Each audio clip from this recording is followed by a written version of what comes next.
Thrash metal. How's it doing in 2023? Let's take a look. Top 10 of 2023 thrash metal albums. Now, I can't tell if 2022 was a bad year or if I was just way too busy reviewing a bunch of classic albums. All I got was 10 reviewed albums for 2022. This year, I had 23 reviewed albums for 2023. So, quite a bit of an improvement. I definitely made a more concerted effort to review new material.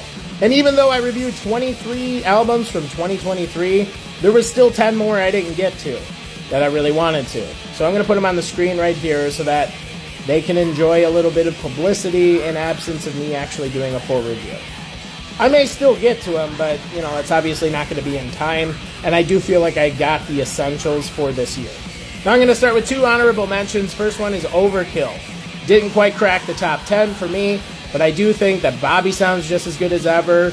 They're, kicking and screaming like they always have throughout their entire career. This is a very consistent album, and it also brings in some doom elements that I kind of liked. Second honorable mention is Nemesis, False Reality. Again, didn't quite crack the top 10, but they're a younger band from the South, and they're doing a really cool throwback sound.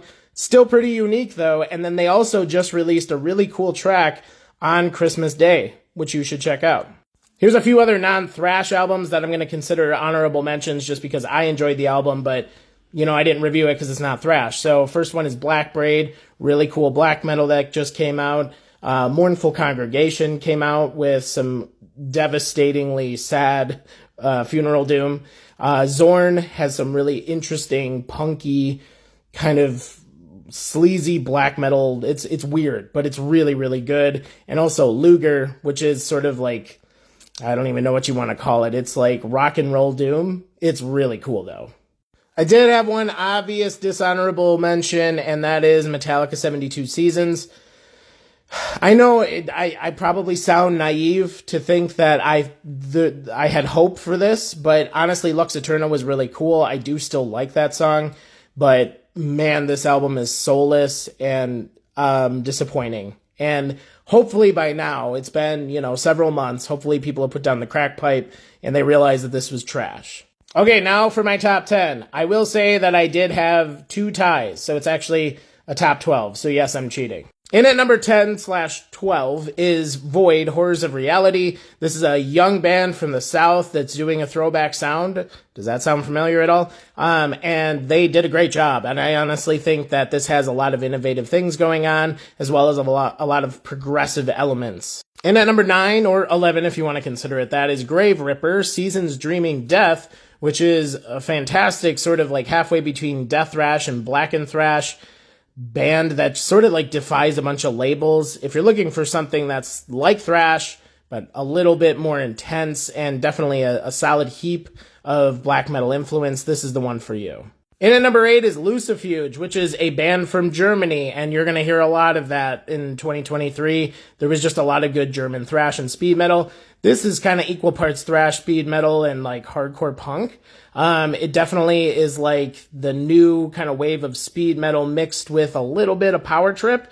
It was very surprising and ended up being very good. Speaking of power trip, Enforced, War Remains I have tied for 7th place. And this band honestly has made me sort of a believer.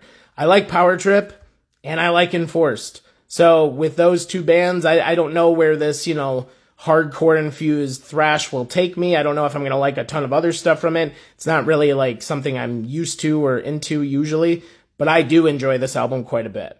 Also in 7th place is Knife, Heaven into Dust. This band is also from Germany, surprise, surprise. They are doing something pretty unique as well. Definitely some black metal and speed metal.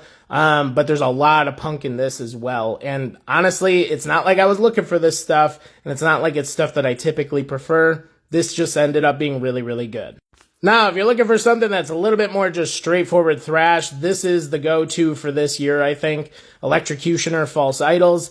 0 adjectives, no frills thrash. Absolutely knock it out of the park. They did a great job.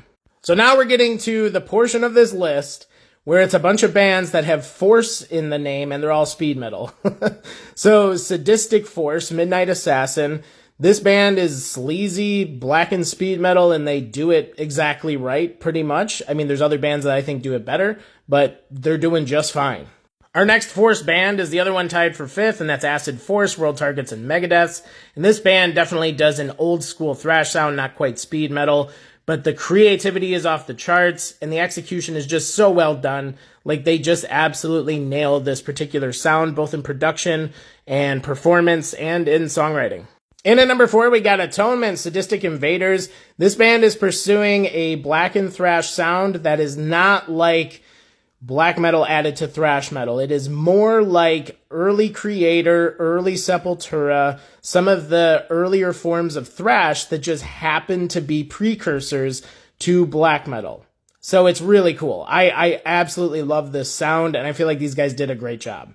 In at number 3, we got Terrifier, which is highly technical death thrash, and it is what I like to call like bold and spicy thrash. Like, it's just very, very rooted in thrash, but my God, are they going over the fence, just absolutely knocking it out of the park in terms of like intensity. Like, man, is this album intense. I really enjoyed it. In at number 2, what do you know? It's another speed metal band with Force in the name that came out with an absolute banger. Of course they did. And they're also from Germany. Dawn of the Axe by Cruel Force was an absolutely amazing throwback album. I mean, they really took that Show No Mercy by Slayer sound and turned it into like an entire micro genre. Very, very well done. They're experts at that particular sound. I absolutely enjoyed this album. In at number 1, I'm sure you've heard about this album earlier in this year, and you're probably seeing it on a lot of year-end lists because it really is that damn good. It is definitely worth checking out. It's the first Hellripper album that I've ever reviewed for reasons that I get to in my official review, which you can find on my channel. But basically, this is like too good to ignore, even with some of the issues that I have with the way that the music is produced. Definitely worth checking out. All in all, this was a great year for thrash, but I think an even better year for speed metal. I asked you all, like, what you thought of, whether speed metal was becoming a trend, and, like, honestly, just taking a look at this list, I feel like you have to conclude that speed metal is a definite trend. Like, it's happening. Like, a lot of people are taking a look at that sound and running with it, which I just think is great. And there's also an old school thrash sound from a bunch of young kids in the South that's, like, doing something really cool, too. So, definitely some exciting things happening in 2023. And I think we've got nothing but, good things to look forward to for thrash in the future.